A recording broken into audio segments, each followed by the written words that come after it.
Sandro sta zelo vesela, da lahko v imenu Mariborske knjižnice nocoj gostimo eminentno ime slovenske literarne in kulturniške scene, gospoda Janija Virka, pisatelja, pesnika, urednika, prevajalca in, kar je nam danes sila redko, očeta 5 otrok. Jani, pozdravljeni. Hvala.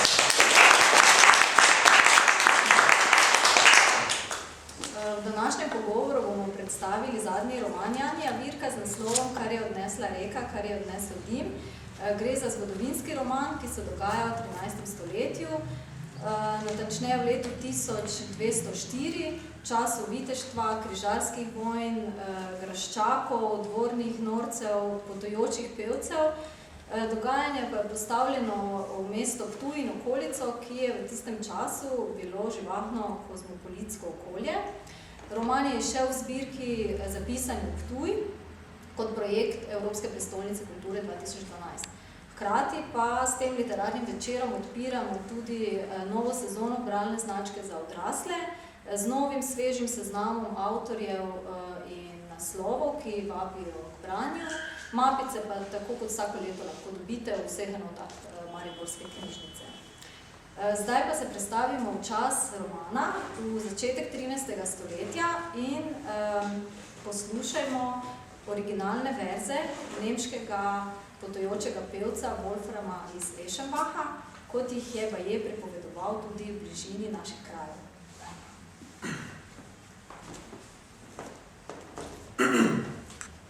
Höre noch dies, lieber Neffe. Als mir dein edler Vater in Sevilla erblickte, erklärte er sofort, ich sei der Bruder seiner Frau Herzeloide. Dabei hatte er mich nie zuvor gesehen. Damals war ich wirklich ein bildschöner, bartloser Jüngling. Als er in meine Herberge kam, versicherte ich ihm hoch und heilig, dass er sich irre. Erst als er sich nicht davon abbringen ließ, gestand ich es ihm zu seiner großen Freude unter 4 Augen ein. Wir tauschten kostbare Geschenke aus. Der Reliquienschrein, den du gesehen hast, ist aus dem Edelstein geschaffen, den mir der untadelige Held damals gab. In der Farbe ist er grüner noch als Klee. Dein Vater überließ mir auch seinen Neffen Ita, den König von Kukumerland, als Schildknappen, der sein Herz von allem falsch bewahrte. Als wir unseren Aufbruch nicht mehr verzögern konnten, nahmen wir Abschied voneinander. Gechmure zog zum Baruch, ich zum Rochas. Als ich von Zili aus dort eingetroffen war, trug ich an 3 Montagen zahlreiche Kämpfe aus. Und ich meine, recht tüchtig gestritten zu haben. Unmittelbar darauf ritt ich in die große Stadt Gandin, nach der dein Großvater genannt ist. Die Stadt liegt an der Stelle, wo die Grajena in die goldführende Drau mündet. Ita war dort wohl bekannt, denn in der Stadt lebte seine Liebste, deine Base. Sie war die Landesherrin. Gandin von Anjou hatte sie als Regentin des Landes eingesetzt. Ihr Name ist Lamire und das Land heißt Steiermark. Ja, wer das Leben eines Ritters führen will, muss durch viele Länder ziehen.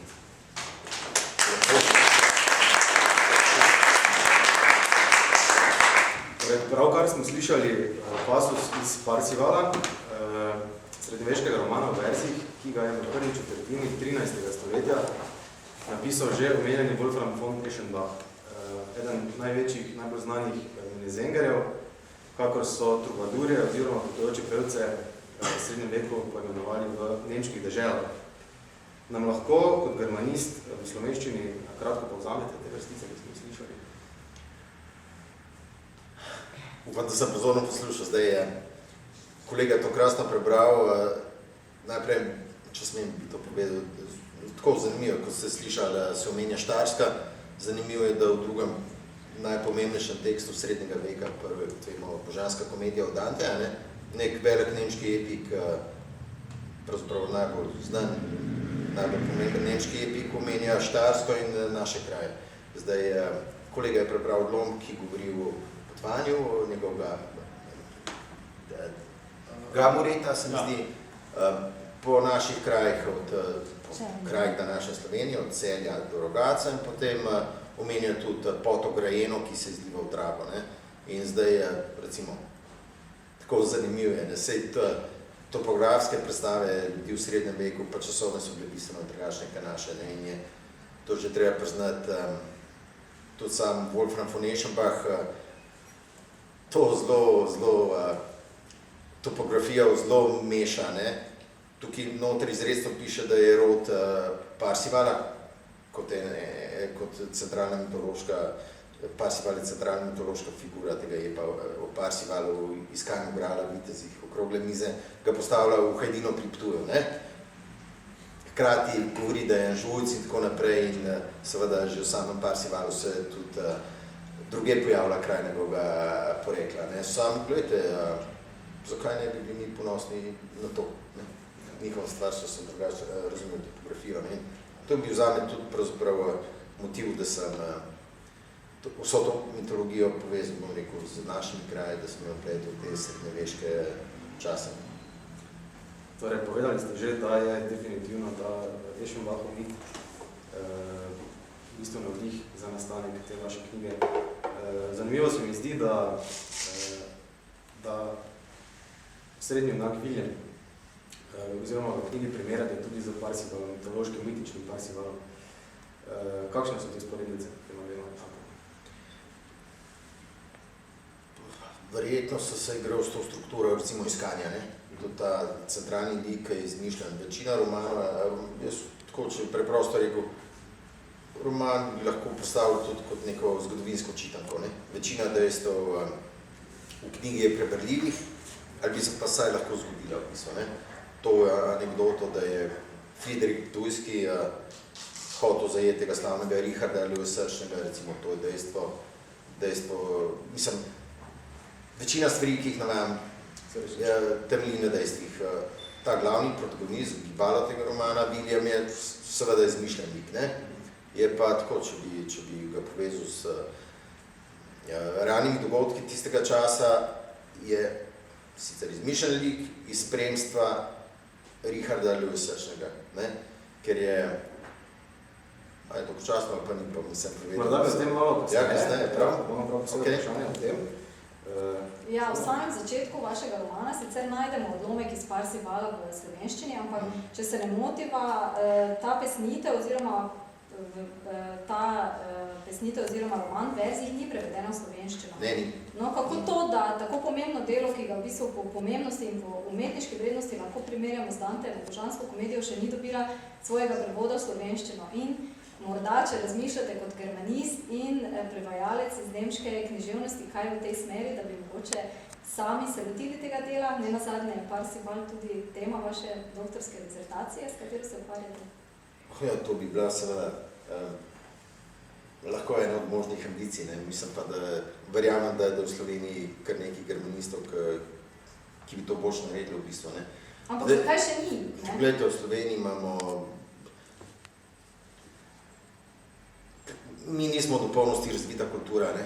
Zdaj ne vem, jaz se upravičujem, ko sem jaz študiral, to pa recimo v sredi 80-ih let smo večina ima od Kierkegaarda, Nietzscheja, temeljno filozofsko lekturo večinoma prebirali v drugih jezikih, nemščini, srbo-hrvaščini, seveda je marsikaj od tega v teh zadnjih 20-30 letih prišlo v slovenščino, na srečo. Se veste, v knjižnici imate to eminentno zbirko Studia Humanitatis, ker so temeljna, recimo, humanistična dela z različnih področij, tudi srednjega veka, recimo, šele prišlo v slovenščino. Mi pa smo mehen jezik in marsičesa nimamo, ne. Imamo pa Parsival imamo v drugi izvedbi. Zdaj, prvi Parsival je od Francoza, Kristjana iz Troaja, ne, Chrétien de Troyes, ga imamo tudi v Kondorju, ne. Zdaj je, to je bistveno krajša verzija, tudi presekana, konča se v bistvu, zgleda, da je avtor umrl ali karkoli, takrat je iz Troaja. V osnovi gre za zgodbo o iskanju grala, vendar ni do konca razvita, ne. Mislim, da predvsem Jungovci pa tudi Mircea Eliade, najbolj znanih raziskovalcev religije, recimo pravi, da mito Parsivalu je daleč najbolj kompleksno. Mito Parsivalu kot najbolj nosilni mit srednjega veka in arhetipski, tudi do današnjih dni, je daleč najbolj razvit v Parsivalu nemški verziji, v Wolframa von Eschenbacha, ne, tudi bistveno obsežnejši. Tole, ki ima kolega, če dvigne tole knjigico v zrak, to je en del, ne, je še en takšen, ne, dva taka sta, ne. Ta slovenski prevod, Kretien de Troyes, po mojem, za tretjino tele knjigice, ne, tako da je ne 5x6. Mislite, da je preveč zahtevno delo za prevajalce? Ni preveč zahtevno. Ni preveč zahtevno. Nemški, če gremo zdaj na področje germanistike, nemški prevodi so različni. Kakšni so prozni, treba vedeti, to Stabrein. To je ta nemška rima in tak je noro, recimo ta Wolfram von Eschenbach fingira na začetku knjige, da sploh ne zna pisati, ne? In verjetno znal pisati. Sam tukaj je, mislim, da v tej verziji, ki imam jaz doma, recimo okrog 1000 strani, mislim, da je 500 strani teksta, ne? V enem, v prvem delu, pa v drugem, to vse rimano, ne? In to je v bistvu zares blazno zahtevno, ne? Čeprav nemški prevodi stare nemščine so kakšni, ne vem, je ta pomenski ali je riman, kakšni so rimani, kakšni so pomenski, ne? In riman ga, na oba načina je to blazno zahtevno delo, ne? In polno staro leto, seveda, bi se mogoče od tega časa, ne? Dobro, kot smo že povedali, gre za zgodovinski roman oziroma za zgodbo iz srednjega veka, kako ste nazvali. Če bere človek s povprečnim znanjem zgodovine, ga preseneti natančna zgodovinska umeščenost, o kateri so že prej nekaj povedala. Vse meni se je zdelo, da je celoten tekst prepreden z navajanjem dogodkov, z navajanjem osebnosti.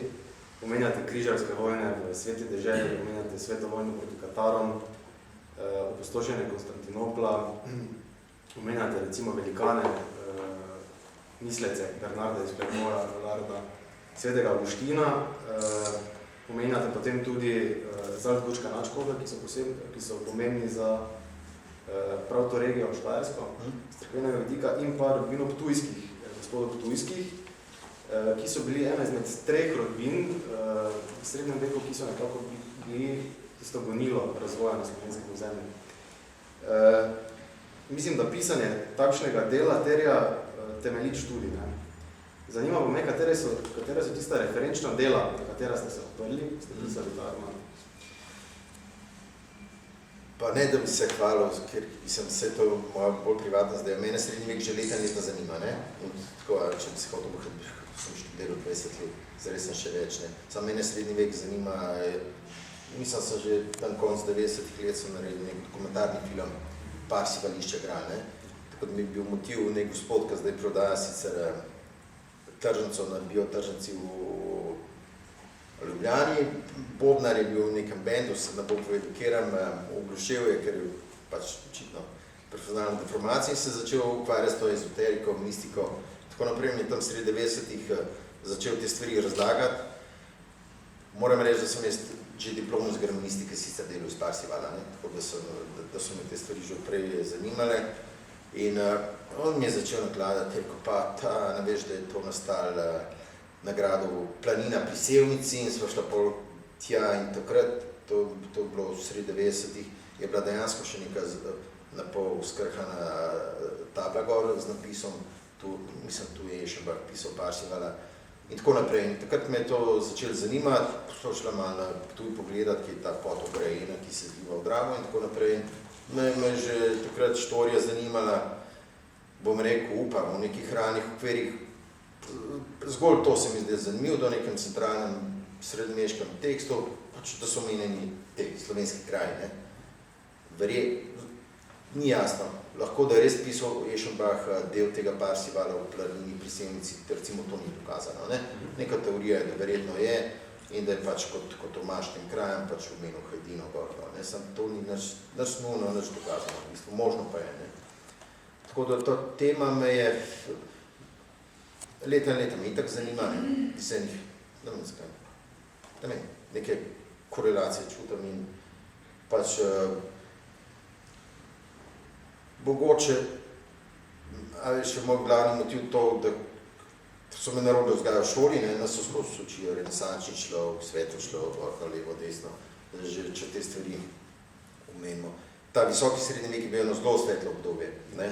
V renesansi so in tako daleč, v srednjem veku pravzaprav še niso čarovnic zažigali, saj ne množično. družba je bila v 12. in 13. stoletju relativno odprta. To je bil obdobje prosperitete. Takrat so nastali nacionalni jeziki, književnosti v nacionalnih jezikih. Pojavila se je individualnost, recimo prav v tem območju, kjer so te Katari Arbižani, v Provence, zdajšnji pa gor po Pirinejih, recimo Toulouse, Albi. Je bila neka zelo visoka kultura, ki je dala večino teh, mislim, da Boris Novak je to prevajal tudi v slovenščino, večina teh trubadurskih pesnikov, ki so pravzaprav, to ni tisto, kar so nas v šoli učili, temačni srednji vek, razvoj mest, univerz, to, kar smo si verjetno ne glih vsi mi, sam marsikdo od nas želeli študirati, saj jaz v Sorboni v Parizu, to nastalo v 12. stoletju, recimo Levi breg, kjer so pač kasneje vsi intelektualci do Sartra na Levem bregu. Tako da že 12. stoletje je bil en zelo svetlo, močno obdobje in en precej srečen obdobje v evropski zgodovini. Sad dva stavka še povem vprašanja, ker so bile tudi klimatske in vsakršne razmere zelo ugodne. Recimo zelo na kratko in preprosto. Tam leta 1000 so Evropejci videli, da bo očitno preživeli, ker so bile ne hude predapokaliptične more generacije, pa so mislili, ok, z letom 1000 po koncu sveta, večinoma so opazili, da so preživeli in je bil nek zagon, ki je bil absolutno pogojen tudi z zunanjim okvirom, recimo, 200 let, skoraj 300, šele v 14. stoletju, recimo, so bile katastrofalne letine, kuga in tako naprej. Tako da od leta 1000 do 1200, recimo, mislim, da evropsko prebivalstvo šlo od 37 milijonov na 60 v bistvu, kar pomeni kmetijstvo je prosperiralo, populacija je bila, se je zelo namnožila, razvoj mest, univerz, rokodelstva, vsega tega v bistvu. In ta obdobje pač mene nic po nic vedno bolj zanimal, z roko v roki s tem, kar je tudi v Sloveniji izhaja zadnjih 15 let, predvsem ta preomenjena studija Humanitatis je tega glavnega zgodovinarja Le Goffa, nek novi francoski filozof, mislim, da saj v tej knjigi tam išli, pa nasplošno mislim, zadnjih letih 5-6 knjig od tega Le Goffa, kot mogoče najbolj relevantnega zgodovinarja o srednjem veku v evropskih okvirih in veliko tega sem seveda prebral. Ena od njegovih knjig je pač tudi, mislim, da ima naslov Vse Evropa rodila v srednjem veku, recimo. In on to na zelo preprost način prav v tej knjigi omenja, zakaj so vsi glavni nastavki, ki pravzaprav še današnjo civilizacijo določajo nastavki v srednjem veku, ne pa v renesansi. Nekje sem zasledil, da ste prav za to knjigo, ki jo danes predstavljamo, šli tudi v Anglijo, ne različno. Itak, seveda, to mi ni bilo težko Dobro, za brojce je mogoče posebej zanimiva, sicer manj znana epizoda, o kateri smo že prej nekaj povedali, torej o Richardu Le Srčnem, angleškem kralju, enemu izmed poveljnikov krščanske vojske v tretji križarski vojni, zmagovalcu v bitki pri Akonu, ki se je na poti domov v Anglijo vračal tudi preko slovenskega ozemlja. Konec koncev ste tudi Williama, srednjega protagonista knjige, nekako postavili kot njegovega spremljevalca, oziroma del njegovega spremstva. Kakšen je širši kontekst, prej ste že nekaj povedati o tem? Se mi zdi za bralce zelo zanimivo. Ja.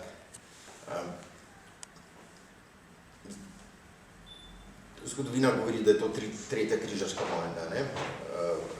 Sam, ta pojmenovanja so bili tako post festum, teh ekspedicij od uspešnih do čist katastrofalnih do absurdnih je bilo več, sam vzvratno so pač to imenovali tretja križarska vojna, pa ta 1904, ker pa sploh niso prišli do svete dežele, ampak opustošili Konstantinopel, pa četrta, recimo. Ta tako imenovana tretja križarska vojna se je začela tako, da so pač trije veliki evropski vladarji šli spet osvobajati Božji grob, Jeruzalem. To je bil Richard Le Srčni, mislim, da francoski kralj Filip, pa mogočni Friderik Barbarossa, nemški cesar, še pravi. In ta je šel peš svojo vojsko, oziroma na konjih. Barbarossa nekje v Mali Aziji utonil, tako je bil že malo star, pa pravi, ki je čez reko pravil dve varianti, ali mu je srce odpovedal, ali mu pa pretežek uklep je utonil. Tako da glavna predstavnika pač evropskih vojska sta bila Pošaži najvišja, potem Filip, pa Richard Le Srčni, ki je bil pa, kot vemo iz filmov, tudi o Robin Hoodu, pa on njegov hudobni mlajši brat Ivan, takrat nekaj igranje in tako naprej, Ivan brez zemlje. On je pač v naših predstavah ikona pač britanstva in tako naprej. Zdaj to prišli, on je večinoma je govoril francosko, on angliški je sicer razumel, komu kaj govoril, ker je njegova mama itak iz francoskega dela, ne, ta Eleanor Akvitanska. In on je bil sam vladar Anglije, ki se je imel pravzaprav, on je bil francosko govoreči v bistvu, ne, tudi to je pač v biografijah v njem večkrat omenjeno, recimo Angleža, on nič kaj posebej cenil, tako kot bi zdaj rekel, tam v Londonu se mu zdaj vzmeglen in je neparkrat rekel, če odnjo kupca, bi jaz to predal in tako naprej. Ne. Tako da angleška zgodovina ga večinoma sploh ne ceni, ne, ker je bil pa junak križarske vojne, je pa v evropskih predstavah pravzaprav predvsem znam potem, v bistvu, ne, da se bo bojil s Saladinom, da je z njim sklenil premirje in da sta nekaj handlala, ne, ker je bil domač v bistvu. Ne. Ker je bil pa, mislim, značilen, bom rekel, evropski vladar tistega časa, kar pomeni, da je imel vse atribute barbarstva še v sebi, ne, recimo on je tudi svojega očeta z mamo se je zarotil proti očetu, pa ga je hotel spraviti iz prestola in cel kot te štorije, ne, je bil seveda, izrazil, seveda, brava, ne, oblasti željneš in tako naprej, ne, in je že, ker šel na križarsko, on je šel pa z ladjami, je recimo opustošil Cipr, pa kjerkoli se je vstavil, je po svojih naredil, ne, kakšnega vladarja vstavil in zdaj pa, ko so pa prišli pred to Akon, je, kot sem rekel prej, Barbarossa je tako že prej umrl in je bil pa po šarži najvišji, tukaj pa se naša štorija začne Leopold Avstrijski, ne, ker pač tukaj z te naše soseščine, ne, in je, ko so osvojili to Trnjavo, ker je bilo neko gospodarsko središče Svete dežele, so pač vsi trije poglavarji, prepoščaki treh vojska gor so pričali za prapore svoje, ne, pač nemškega cesarstva, pa francoskega kralja, pa angleškega, ne, in pač Lev Sršni je pač rekel, gled, ta šalabaj zaradi svoj prapor gor, da nek vojvoda, ne, in so ti vrgali v jar, v bistvu, ne, in je že na poti, se pravi, do Svete dežele, ki je Cipr zrušil oziroma zamenil vladarja, je bil nek Komnen vladar, ki je bil pa v sorodu, recimo z Leopoldom Avstrijskim, ker je bila to še kar kompleksno. Sej je zato vem to, ker sem pač leto pa zdaj to študiral, ne. Njegova mama je bila tudi bizantinskega porekla oziroma iz Konstantinopla, ne.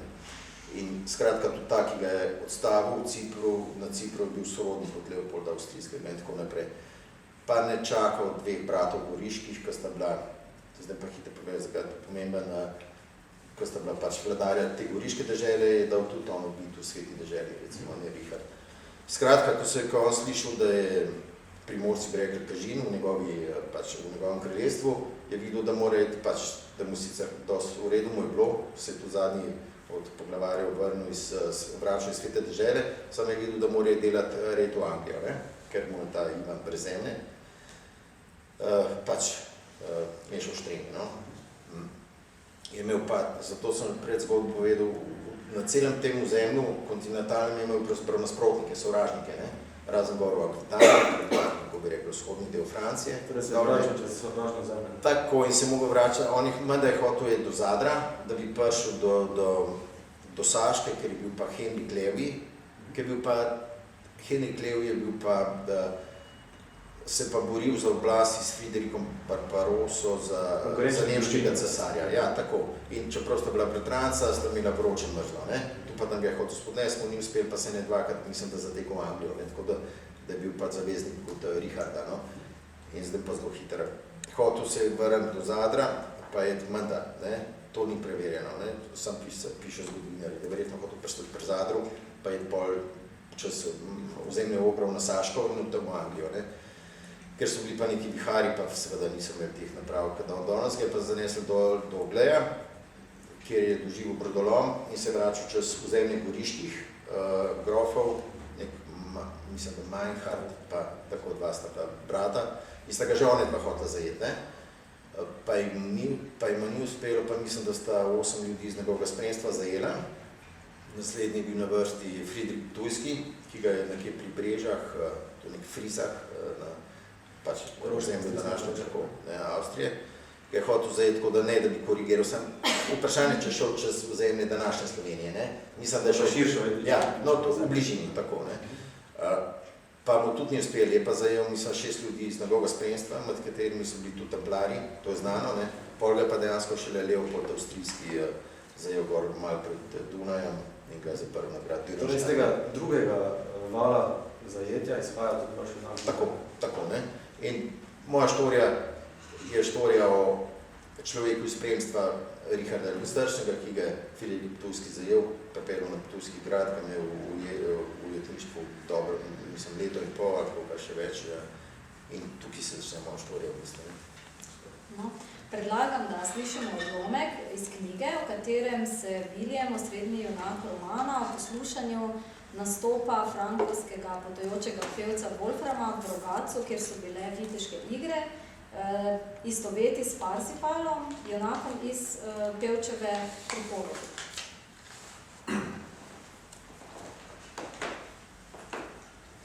Tudi zdaj, ko začne frankovski trubadur pripovedovati zgodbo o mladem fantu, ki iz gozda pride raziskovati veliki svet, ta vedno bolj privlači njegovo pozornost. Stavki se valijo drug za drugim v enakomernem ritmu kot kolesa voza po ravni cesti, ki peljejo daljavo do čudovitih krajev. William si nerad prizna, da se je zmotil v presoji, če se mu je Wolfram spodaj na turnirskem prizorišču zdel neizrazit in brez prave življenjske energije in če se mu še malo prej med izvajanjem obeh ljubezenskih pesmi ni zdel nič posebnega. Začne zdaj premišljevati, kako le si mož lahko zapomni toliko besed in kako dobro jih med seboj povezuje v napeto zgodbo in ob tem še tako prepričljivo posreduje ljudem, da se njemu, Williamu, moškemu zrelih izkušenj in zrelih let, nenadoma zazdi, da pevec pripoveduje njegovo zgodbo. Zgodbo o mladem Williamu, ki ga radovednost iz nedolžnega otroštva v Wiltshireu pognala veliki svet, kjer je tako kot Parsifal stvari najprej videl drugačne, kakršne so bile v resnici.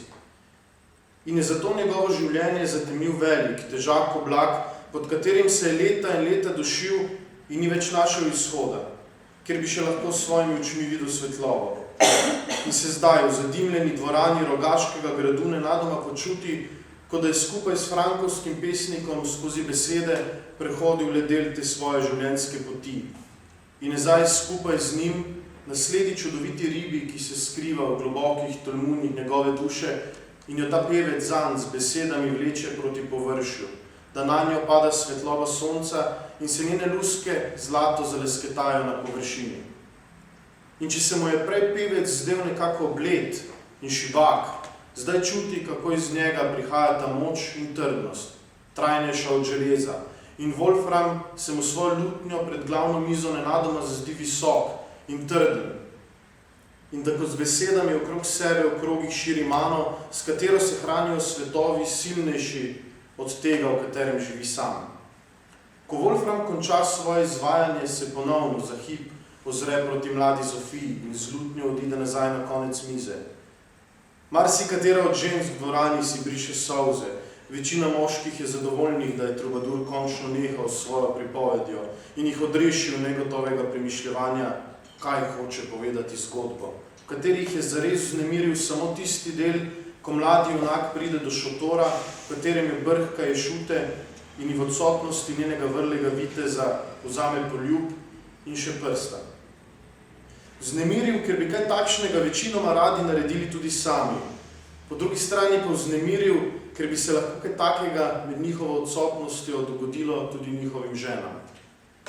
Za nekaj trenutkov je vsa pozornost v dvorani usmerjena Wolframa. Prostor še napolnjuje zgodba o mladem Parsifalu in njegovih dogodivščinah, dokler graščak Albert ne oznani, naj se ples nadaljuje. In večina dam najprej zasanjeno in potem vedno bolj odločno zapleše po dvorani svojim plemičim vitezi. Zdaj William končno lahko vstane in s kupo vina v roki stopi do frankovskega pevca. Prisede, se predstavi in mu takoj pove, da prihaja s prošnjo Friderika Ptujskega, ali bi v naslednjih dneh lahko prišel za nekaj časa k njim na grad in jim s tem naredil veselje. Wolfram je redkobeseden, ne ve niti, kdo je Friderik Ptujski in kje naj bi bil ta grad, in po težki zimi in prvih tednih pomladi, v katerih je z dobrohotno podporo Greščaka s planine lahko napisal obsežen del knjige o mladem junaku Parsifalu, ga srce vleče domov v Ešenbach, ženi, sinu in hčeri, katerim je obljubil, da se vrne takoj po koncu zime. Pomlad je čas, ko je treba prenoviti gnezdo, reče Wolfram nekam trdo in trpko. Ali vsaj pogledati, ali še stoji. William razume, prikima in pove, da bi se lahko med potjo proti domu na Ptuju ustavil tudi le za dan ali dva. On sam bi ga spremljal do tja in Friderik mu bo to gotovo znal dobro poplačati. Tako ali je tako mora mimo Ptuja, če hoče naprej čez Koroško in Bavarsko do svoje Frankije. Lepo. Torej, srednji junak, William, če ga vzamemo kako povečevalno steklo, je zagotovo večplastna oseba. Po eni strani gre za klasičnega srednjeveškega viteza, torej bojevnika, motorista, po drugi strani pa za intelektualno razgledanega svetovljana, za dvomljivca in za iskalca volje, navednice. Hkrati ste ga kako opisali kot tujca in odeli ste ga v templarski plašč, kar prida še neke dodatne intrigantnosti, zadeli skupaj. Ali lahko te Williamove nazore, svobodomiselnost, njegove dvome v tedanji družbeni establishment razumemo kot upor posameznika proti obstoječi družbeni hierarhiji? Ja, tako če mogo sam to reči, bi mi, se kaj človek napiše knjigo in tak nima, kaj samo še najbolj bi si želel, da to nima vpliva, da se to tako razume, kot zgodovinsko itak tako, recimo, da se v tistem času pojavlja individualiteta v bistvu, v evropski literaturi in v marsičem tudi v mišljenju, makar v cerkvi. 12. stoletje je bil svoboden, recimo, tudi znotraj meniških redov. Do 12. stoletja so bili benediktinci, pa so bili pa vsi te reformatorski redovi, cistercijani, pa se vemo, v Žičah, kartuzijani in tako naprej, pa kaj do Frančiška Siškega, ki je pa eno generacijo mlajši, recimo, od tega. Je bil, 12. stoletje je bil dejansko zelo svoboden čas, kjer se je tudi v filozofiji, recimo, pojavlja nekaj, kar je lahko, recimo, zametek potem kasnejšega ta Belar predvsem, Ta je čist pa je bil, ta je preprosto ostavil na razum, v tem smislu, da je govoril nekaj tašnega. Bog je človeka ustvaril tako, da mu je naredil razum, na katerega se more pravzaprav zanesti in lahko z njim do enega določnega roba uravnava svoje življenje, ker je bil nek nogom za tiš čas v bistvu. Misliti svojo glavo. Tako, In to ni daleč od tega, da je bila kakokoli filozofska knjiga in tako naprej, Sem pa jaz tudi študiral, bral prav zaradi te osnovne teze in filozofijo tistega časa in seveda tudi ta Belara in je dejansko boj namen je bil pravzaprav kontrastirati te dve stvari, nek korporativni sistem, ki ga kljub vsemu predstavlja cerkev, pa tudi delno feudalni red, pa tudi templarski red, nek poskus, pustimo zdaj, ki nas smemo povedati, kakšen je konc knjige, in poskus posameznika, individuuma, da v tem uklepu najde neko svoje mesto v skladu s svojimi vrednotami, upanji, mišljenji, recimo. In imeli morda v mislih tudi sodobne razmere, recimo? Absolutno. In ravno včeraj me nekdo vprašal, se rekel, glej, to sem si kar zmislil, se mi zdi, da sem zdaj tudi prav isto zmislil. Se rekel, se mi zdi, da ta krog, da me je zato zintrigiral toliko, ker se ta krog zdaj zapira v bistvu, da pač tega posameznika, ki se itak ni v celoti razvil, ali se je pa razvil, recimo, če zdaj malo moraliziramo v evropskem liberalizmu, če svojo mero, jaz pa tukaj mislim v dobrem, tega posameznika, če ga jemljamo za model pač ideala človeka zadnjih 50 let, zdaj spet pripravljajo neki zelo slabi, zelo čudni korporativizmi. Ne si bodo ekonomski, merkantilistični, ideološki in se dogaja to posod po po celi To Evropi. je neka poraba iz srednjega veka. Se mi zdi, ne, ta srečen čas, ker je tudi evropski človek pravzaprav gojil iluzijo, da je središče sveta, ja, gor, dol, levo, desno, mislim, da tako pesimistično rečen je najbolj za nami pisal.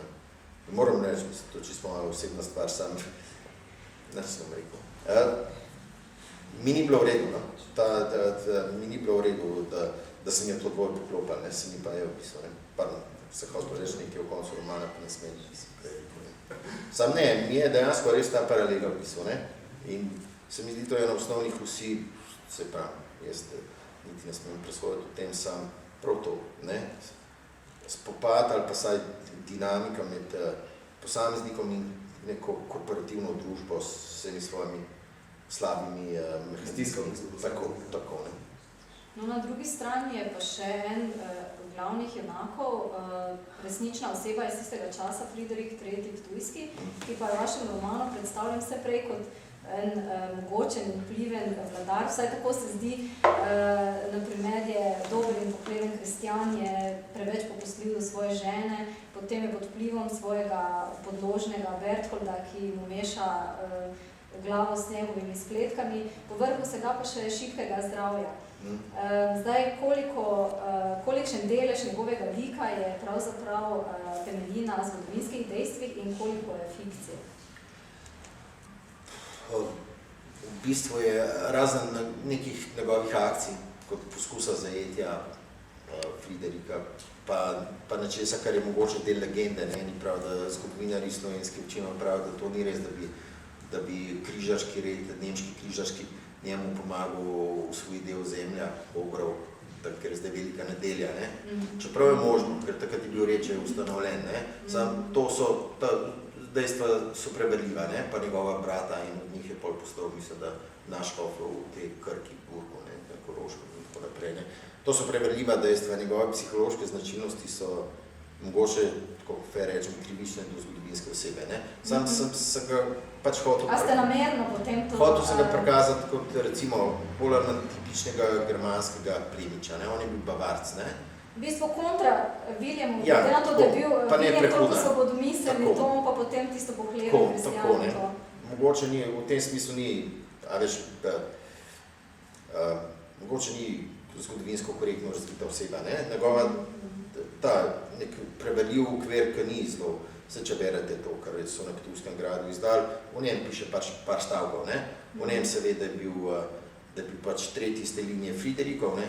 Ptujski grad je bil lastnina Salzburške nadškofije, ne, in oni so dali tega njegovega starega očeta Friderika, ki je bil Bavarc tja, da pač učvrsti malo ta vzhodni rob, ne, tega ozemlja nadškofije in pač najbolj od teh Friderikov je zaslovel prav tak, ki ga jaz opisal v romanu, ko recimo tudi nemški cesar je v tej anekdoti pisal francoskemu kralju, ne, da je on hotel zajeti Richarda, ne. To sem jaz pač bral v nekih zgodovinskih verih in je pač bil neka persona, ki mislim, da je šel skoraj 20 let po tem dogodku šele na križarsko vojno in je imel tam neko funkcijo med poveljniki vojska, ne, različnih narodnosti. Tako da je bil v bistvu uspešen diplomat, bi rekel, tudi, ne, in tudi njegova dva brata sta visoko prišla v cerkveni hierarhiji, ne. Te psihološke značilnosti njegove so... Se brata sta omenjena noter, ne, tudi kot... Se pravi, če bi mi kdo rekel, glej, do tega lika si bil pa verjetno krivičen, bi rekel, glej, zna biti, ne, res, to gre za fikcijo.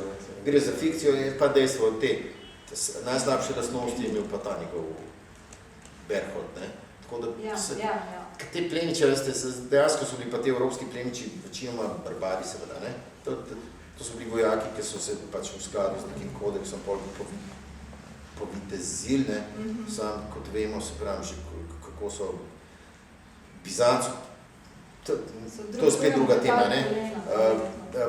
To niso bili kakšni izobraženci, intelektualci, to so bili, to so bili bolj te, ki so študirali po teh univerzah v Parizu, v Chartru, tudi v poslovnih šolah. Evropa je takrat dobila eno plast izobražencev, ne, ki so študirali teologijo ali v Palermu, medicino ali v Bologni, mislim, da pravo, so bile že univerze in so bile stolne šole, kjer so jim posredovali znanje, ki so v 12. stoletju, recimo so začeli tudi te arabske mislice, pa arabske tekste, od astronomije do filozofije, pa judovske tekste, pa Aristotela, pa tako brati. Tako da je bila neka plast izobraženstva, sam to niso bili vitezi, ne?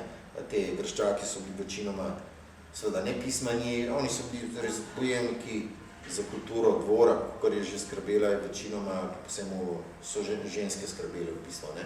Tako da redko kdo med njimi je znal brati in tako naprej. So imeli pa ta svoj, ki ga poznamo, viteški kodeks, recimo, ne? Ko so prišli v svet od deželo, so pa brez milosti, če bilo treba poklali celo mesto, ne? Otroke, žene, gor, to levo, desno, tako da podobno, kot mogoče zdaj, kakšne vojake, ne, zahodne. Zdaj še eno malo bolj splošno vprašanje. Motivi minljivosti, slutnje, smrti ter ljubezni so motivi, ki se ponavljajo in pojavljajo v večini vaših del in so prav tako opazni tudi v tem zadnjem romanu, predvsem William se mi zdi kar pogosto razmišlja, se poglablja v to svojo starost, čeprav je star 42 let, ampak on že nekako se zaveda te minljivosti, sluti nekako svojo smrt in tako dalje. Zanima naj, kakšen je nasplošno vaš odnos do minljivosti in smrti ter ljubezni, mogoče kot protiutež, in kako mislite, da je srednjeveški človek, če slučajno ste kje med študijem naleteli na to, doživljal te, v primerjavi s sodobnim človekom, doživljal te bivanske pojme? Pa jaz nasplošno mislim, da nisem ekspert za to, ne. Bom pa svetovnega eksperta. To je ta Legoff je napisal knjigo, prav te studije Humanitatis o vicah, ne. In on mislim, da 600, to počasno je mene pa zanimala, ne. In on prav to je tisti preomenjeni dansko najbolj relevantna zgodovina srednjega veka. In prav tem on govori, ne, da si je srednjeevropski človek zaradi tega blaznega strahu pred smrtjo umislil vice, ne. Ljudje so pravzaprav cerkve izsilili vice in cerkva je pravzaprav videla, da to niti ni tako zelo slabo, ne. Ker lahko pol tudi odkupujejo malo grehe, pa lahko pač gor dol. Se ne nazadnje je tudi William bi naj šel v križarske vojne, zato da bi si kupil, ne? In tako, drugače to bilo zares dosti bolj intenzivno. Zdaj bom govoril po dveh smerih, najprej osebno, zdaj pa kasneje osebno, ne. To je itak znano, če berete te zgodovinske študije, tudi že če tega Legoffa pogledate ali druge knjige. Tako, občutje smrti je bilo v srednjem veku dosti bolj intenzivno, čeprav je bil to, še enkrat rečem, srečen obdobje. Šele v 14. stoletju so te najhujše naloge spet prišle. Kuga je v 14. stoletju menda tretjino evropskega prebivalstva posekala, ne? Ker so bila deževja več let zaporedoma ni bilo let in gor dol levo desno in se je kuga razplantela, lahko vse mogoče, ne? Drugač, ki praviš 42 let, pravi, da poprečna življenjska doba v srednjem veku bila 5-36 let, ne? Tako da kakšni so živeli 70-80, sam to si rekel, glej, večina mojih kolegov že preko, ne? Prek 42, ne? Tako da nekje 80 potem današnji čas. Ja, ne, tako se pravi, v 14. leti bilo pa še bistveno slabše v bistvu, ne? Sam, če berete, če berete evropsko poezijo 20. stoletja, ne, španske pesnike, ki so meni najljubši, je tem zares doma, ne, če berete Nerudo, je tem zelo malo, ne, vse se tam sukajo okoli življenja, smrti, ti zdaj dešet naštejemo Lorke, od Zeleno, ki te ljubi zeleno, ali pa Jezdičeva pesem, njegove najbolj znane, ima to strana fokusu, ne, recimo Kordova sama samotna, pa na konc nikoli ne pridem, ne, Kordova, ta zeleno, ki te ljubi zeleno, isto je tema smrti v fokusu, pri Nerudi vse glavne, najboljše pesmi. In tako, to je itak, že se mi zdi ena središčnik temu umetnosti, pa ne, ker bi bila izmišljena, ampak ker je tako prekreta, brezizhodno oralna v bistvu, ne. V srednjem veku je bila pa še neprimerno bolj, ne. Tam so se, menda, cele vasi so se množično spreobračale, cele vasi so se procesije so znane več tedenske. Takrat je bila ta tema še dosti bolj centralna in pravzaprav dosti več so od njej skoraj vse se okrog nje vrteli, bi rekel, ne. In zato je bila ta dvorska epika, lirika je bila na nek način proti uteštimo, ne. Ta vagabundska lirika, ki jo pa imamo te Karmini Burani, ne, to so bili pa več manj falirani študentje, ti so bili pa, mi bi rekli, zdaj rokarji, ne, to so pa razpalili čez cerkev, čez Rim, čez vse to, samo načeloma pa se mi zdi, da je da je bila tudi v srednjem veku to kar dosti središna tema v bistvu, ne. Pa vaš odnos? Ja, moj odnos je pa se, tako ti rečem, če tega v življenju posameznika ne bi bilo, se s tem tudi ne bi ukvarjal, sam pač smrt, nažalost, je neko dejstvo, ki je tukaj, ne. Neizogibno. Ja. Dobro, morda ob koncu še vprašanje funkcij zgodovinskega romana v slovenski literaturi. Zdaj nekateri slovenski avtori srednje generacije, mislim, imam predvsem Draga Jančarja, to literarno zvrst kar s pridom uporabljajo. Zanima me, ali menite, da je preteklost še vedno privlačnejše okolje za kritiko sodobne družbe? Ja, Jančarju je to absolutno recimo uspel, ne, verjetno v Galjotu, a tudi v Severnem silu, pa tudi v kakšnih zadnjih romanih, ne. Verjetno so, jaz vse ne moram soditi, sam verjetno so najuspešnejša literarna dela, ki so dvojno podirana, ne, ki je hkrati, recimo kot Jančarjev Galjot, ne, ki je hkrati iz preteklosti reflektira pa zares tudi duhovno stanje sedanjosti v bistvu, ne, tako da ja, verjetno obstajajo pisatelji, ki se lažje gibljajo po preteklih časih in z tega naredi neko globalno metaforo ali pa se metaforo tudi dvojno podirano preteklosti in sedanjosti v bistvu, ne. Meni je to bolj manj, meni je ljubo, ne. Moram priznati, recimo, mislim, sem napisal že prej, vsaj en roman o potresu, pa en, kičast v bistvu, pa en, ki se takoj po drugi svetovni vojni dogaja, ne. In vidim, da, recimo, vedno sem se še kar dobro počutil, ne, zdaj ne vem, je to tudi dobro zabrati, pol sam, parkrat sem imel težave pri zgodbah iz sedanjosti čisto z jezikom, ne. Recimo, neko sem roman napisal, Zadnja Sergejev skušnjava, ki sem neko medijsko-politično srednjo opisoval in sem imel neko, absolutno sem bil limitiran pri jeziku. Ker rad tu pa tam uporabljam, poetičen jezik, kakšne pasove poetične, ne. Če pišeš nekih novinarjih, o nekih politikih, o nekih japih, je neokusno, če uporabljaš izbrani jezik opisal, ne. In meni nisem niti vesela, ne, čeprav bil kar učinkovit roman na ključe. Tako da, glej, je to čisto tako, kaj ne moram za druge res, samo v bistvu, če ni, predvajanje zgodb je vse dogaja prek jezika in mogoče tudi človek instinktivno išče za to preteklost, ker čuti, da bo lahko jezik, da bo bolj razvil vse te registre jezikov. Zdi se tudi, da vam jezik kar dosti pomeni, ne? Ker skozi zgodbo, ko je zelo lepo napisana, kar izbirate besede, tudi te arhaični izrazi so noter, ne? Tako da je zelo lušno brati. Super, hvala. Mislim, da je čas za publiko, zdaj morda se je komu porodilo kakšno vprašanje, morda komentar, misel za našega gosta. Niste razumeli? Dobro, če ni... Jaz sem mogoče eno. Ja? Okay. En zanimiv nastavek je noter, ko Friedrich Williama v bistvu osumi, da je Katar, ne? Pa potem v bistvu ni pa to sumničenje oziroma preganjanje, zaradi tega potem ni dalje razvito, to ste mogoče zavestno niste, ker je potem še dodatno pač to njegovo usodo zakomplicirali, pa verjetno še zgodbo precej razširili, ali pa je pač to samo v bistvu kot nek podatek, da se opišejo razmere tedanjega časa? Oboje v bistvu.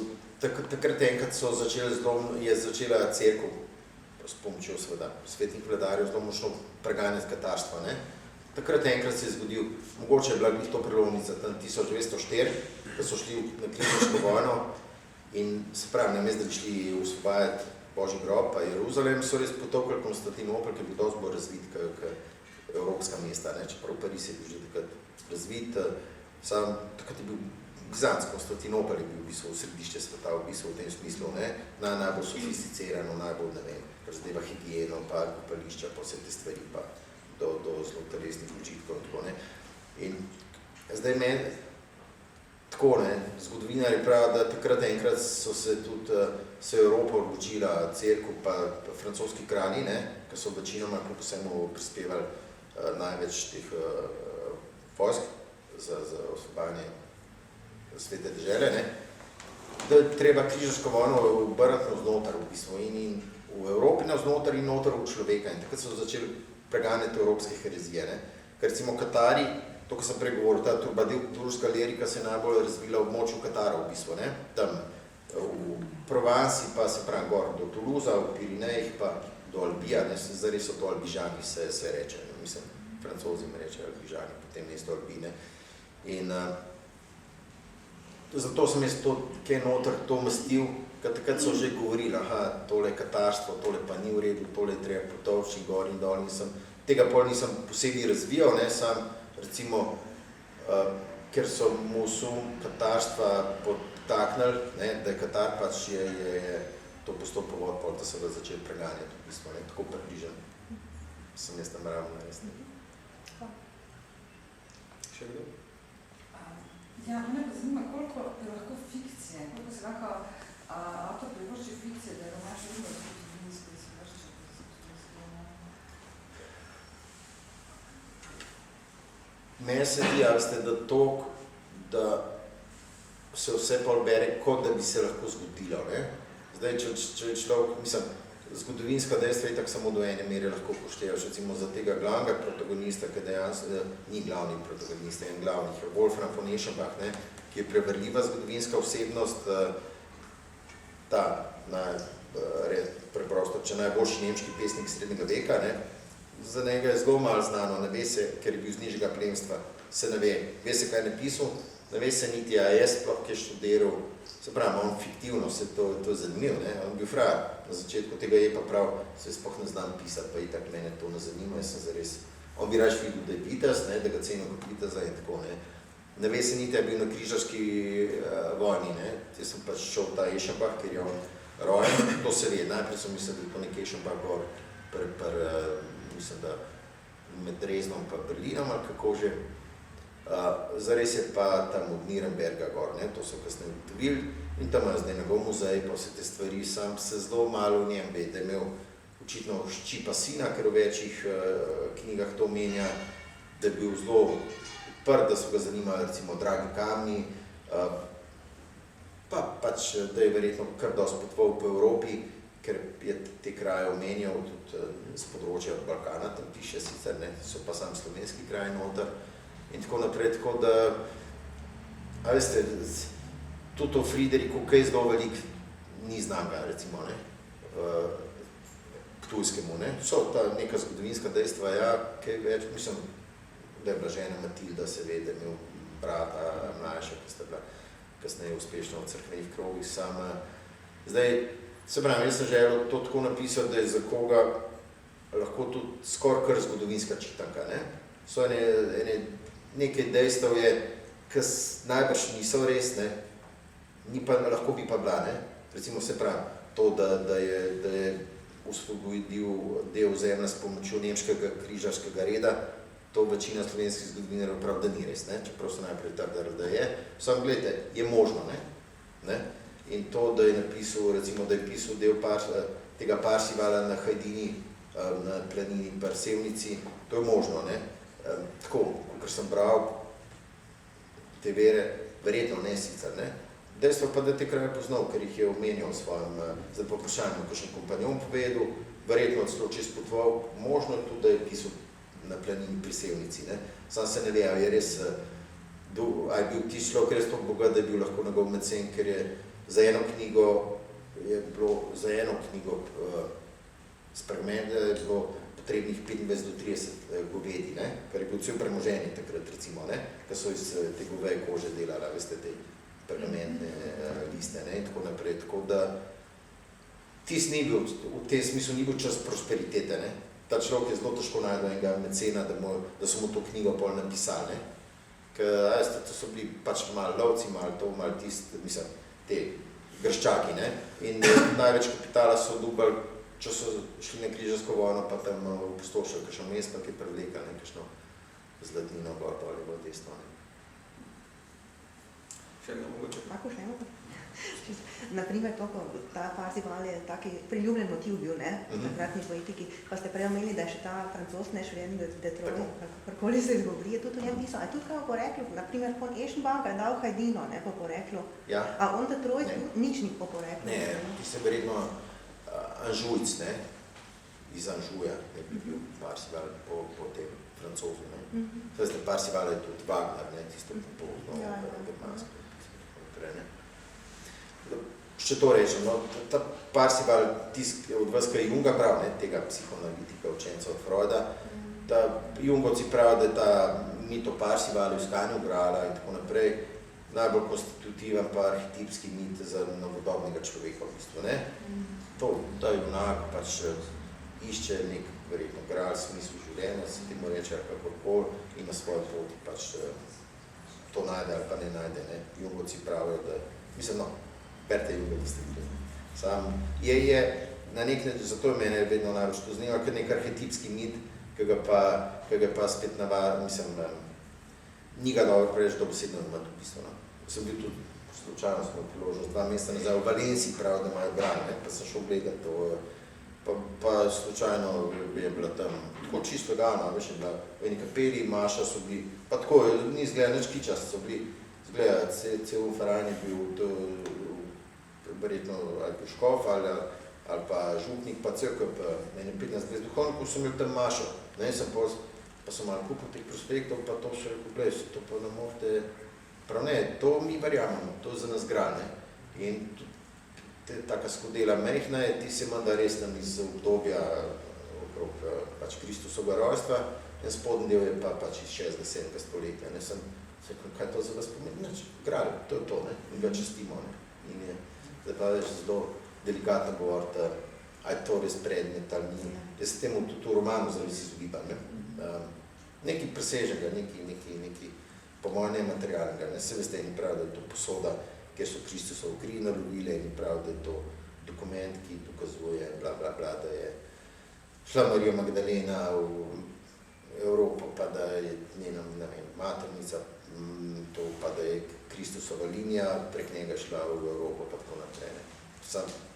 Moram reči, te ezoterične variante sem tudi bral, tako, ne da me ne zanimajo, ne, preveč resno jih ne jemljem, ne, ker tudi se mi zdi malo domišljavo, ne, da bi kar človek rekel, tole je gotovo res in bom jaz tole, tako, ne. Pa jaz raje puščam odprto, tudi to roman sem tako to, se mi zdi pustil na ta način. Še kakšno vprašanje morda? Če ni nobenega vprašanja več, potem bi zaključili nocojšnji pogovor. S Klemnom bi se vam rada zahvalila za vašo pozornost in prisotnost na tem literarnem dogodku. Morda je vas vzbudil zanimanje, da boste v roke vzeli roman, Kar je odnesla reka, kar je odnesel dim. Sicer pa je na voljo tudi nekaj izvodov romana za kupiti po nižji ceni kot sicer. Za bonus si lahko pridobite verjetno tudi avtorjev avtogram. Verjetno. Hvala tudi vam, Jani Virk, za vaše odgovore in pojasnile in lep preostanek večera.